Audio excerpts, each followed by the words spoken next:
Hi everyone, my name is Alex Grant and I want to welcome you to another edition of Mic Drop. Today I want to talk to you about the movie Love Hard, and more than just focusing on the movie itself, which we have great things to say about it, but also want us to talk about when you fall in love with the idea.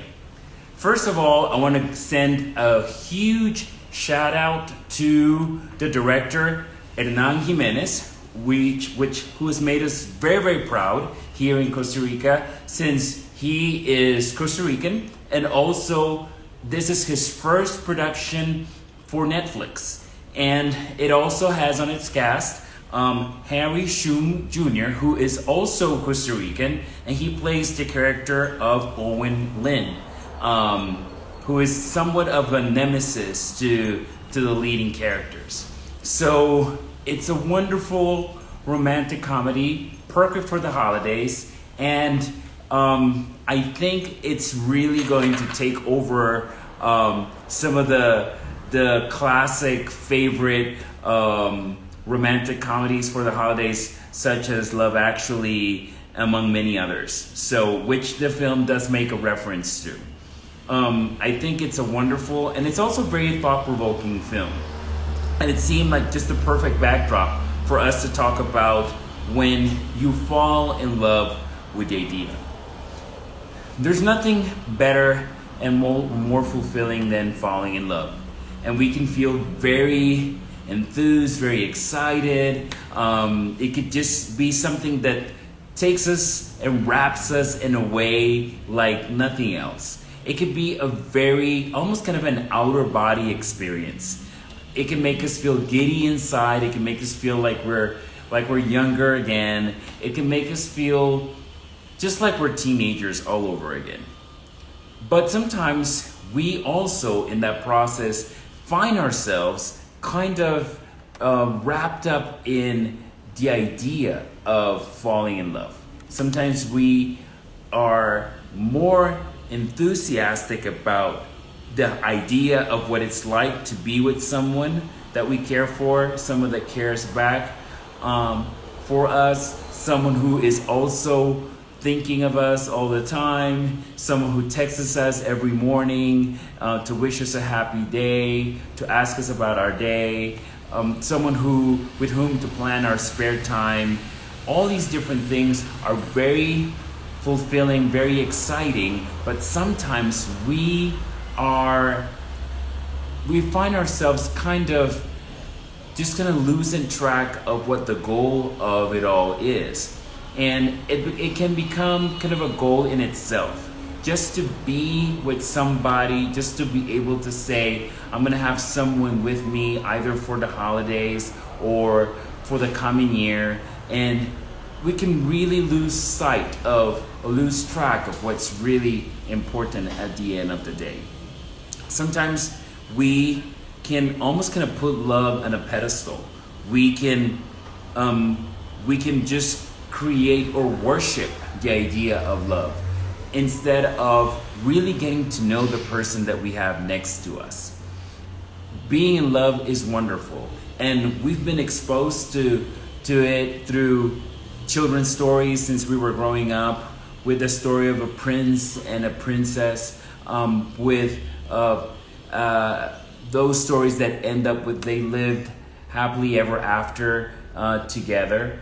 All these different things can really kind of set us up sometimes for disappointment, and sometimes also for being kind of just so wrapped up with the idea, so enchanted and so enamored with the idea that we lose sight of the fact that this is an opportunity to get to know somebody else, someone with a different background, someone who grew up in a different household, someone with a different story than ours, someone who has strengths and weaknesses, someone who has hopes and aspirations just like we do, someone who can challenge us to look at things from a different point of view, someone with whom we can grow, someone that can be a partner with us in life in many ways.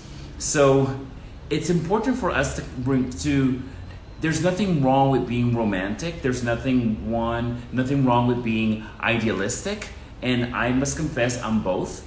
But we also need to remember that we need to love both with our head as well as with our heart. It doesn't mean that being in love means that you have to be any less intelligent or any less analytical or any less critical. It also doesn't mean that we need to be so heady that we lose sight of some of the spontaneity and some of the creativity that comes with being romantic. But there needs to be a balance.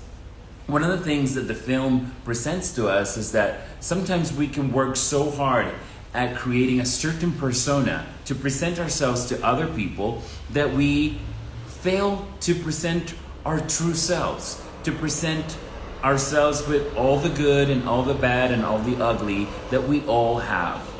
Today I saw Drew Barrymore talking in her talk show about the idea of going on a first date without any makeup or wearing sweats and being just really toned down, just down to earth, just presenting yourself in the most authentic and natural self. And for some people that's unheard of. For some people it's unthinkable that they would go on a date without producing themselves in the most extraordinary and fantastic way. And there's nothing wrong with putting effort in putting yourself together, but at the same time, sometimes we might have taken it so overboard that we lose the sight of presenting ourselves just as we are. And the same thing happens with us sometimes wanting to live this fantasy, wanting to adhere ourselves to a script in our minds, something that maybe we've been building for the longest time in our minds. And sometimes we forget to remember that at the end of the day, we're hoping that this person will also fall in love with who we are. And there's nothing wrong with presenting the very best side of ourselves, but also without losing track of our most vulnerable and authentic self. Because without vulnerability and without authenticity, there cannot be a bond. And at the end of the day, we want to create a bond. So it's very, very important that as much as we enjoy presenting ourselves in a curated form and very polished and very produced and very methodically put together way, we also need to remember that we need to be ourselves, because at the end of the day, it's who we are that's going to make or break the relationship. We both need to be who we are to see if we really connect and if we really can click with each other. So how can you confirm that unless you present yourself in a vulnerable and authentic way, how can you confirm that you've made the right match? That if you're being somebody else, if you're being someone that you're not on a normally basis. So it's just like sometimes we engage in going on a date like we go on going for an interview for a job. And of course, we want to present ourselves in a professional, in a sharp, in a competitive kind of a way, but we also need to be who we are to see if in the same way that we are also auditioning this company to see if they live up to our expectations. It's a two-way street. In the same way it applies to us when we're meeting somebody for the first time. At the end of the day, it would be very disappointing if we don't present ourselves as we are, and then because we don't do that, then in the same way that it can be disappointing to us if someone tricks us by presenting themselves in a way that they are not. And I'm not going to say much about the film, and just so as to not provide any spoilers, but it's part of the dramatic twist, when you do not present yourself entirely as you are. It could be a bit of a letdown, and it also doesn't speak about your honesty and integrity if you feel like if you've taken some creative liberties to twist and turn the truth about who you are. None of us likes to feel tricked, and it's not fair for us to trick others into liking us. So we must present ourselves just as we are, with all the good, all the bad, and all the ugly, because at the end of the day, we are irreplaceable. There are no two people like us, and we don't want to go out with the imitation or the spin-off of somebody else. We want to go out with the true essence of who that person is, and that person also deserves to get to know the wonderful and amazing person that you are.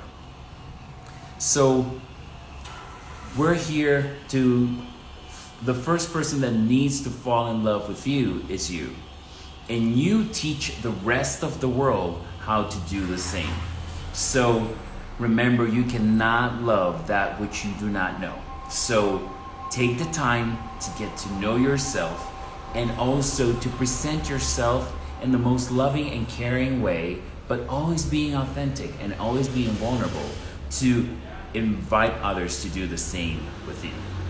I hope this is helpful, and it gives you some thought for those of you thinking about going on dates in the next few days, and to allow yourself to just be yourself. Be yourself. There's no one better at it than yourself.